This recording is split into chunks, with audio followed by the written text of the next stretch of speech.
সিলেট ও সুনামগঞ্জের বন্যা পরিস্থিতির আরও অবনতি হতে পারে, কারণ আগামী কয়েক ঘন্টায় ভারী বৃষ্টির পূর্বাভাস দিয়েছে আবহাওয়া অধিদপ্তর। অন্যদিকে দেশের আরও কয়েকটি নদ নদীর পানি বাড়ছে, এতে কয়েকটি জেলায় নতুন করে বন্যা দেখা দিতে পারে। গত শুক্রবার থেকে শুরু হওয়া টানা বৃষ্টিপাত ও পাহাড়ি ঢল নগর ও জেলার বিভিন্ন উপজেলায় বন্যা পরিস্থিতির দেখা দেয়।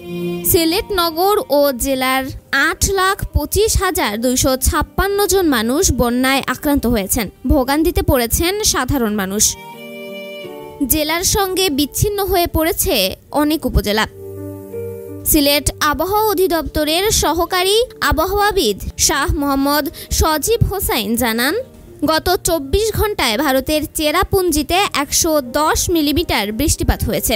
বাংলাদেশ পানি উন্নয়ন বোর্ডের বন্যা পূর্বাভাস ও সতর্কীকরণ কেন্দ্রের সংবাদ বিজ্ঞপ্তিতে বলা হয়েছে, নেত্রকোনা জেলার নদী সংলগ্ন কিছু নিম্নাঞ্চলের বন্যা পরিস্থিতির অবনতি হতে পারে। এতে বলা হয়, আগামী 24 ঘন্টায় দেশের উত্তর পূর্বাঞ্চলের সব প্রধান নদ নদীর পানি বাড়বে। মৌলভীবাজার ও হবিগঞ্জ জেলার মনুখোয়াই নদী সংশ্লিষ্ট নিম্নাঞ্চলের চলমান বন্যা পরিস্থিতির স্থিতিশীলতা থাকতে পারে। আগামী 24 থেকে 48 ঘন্টায় কুড়িগ্রাম, লালমনিরহাট ও রংপুর জেলায় দুধকুমার, তিস্তা ও ধরলার নদীসমূহের পানি বাড়তে পারে। তন্নি শিকদার, দৈনিক সকালের দুনিয়া।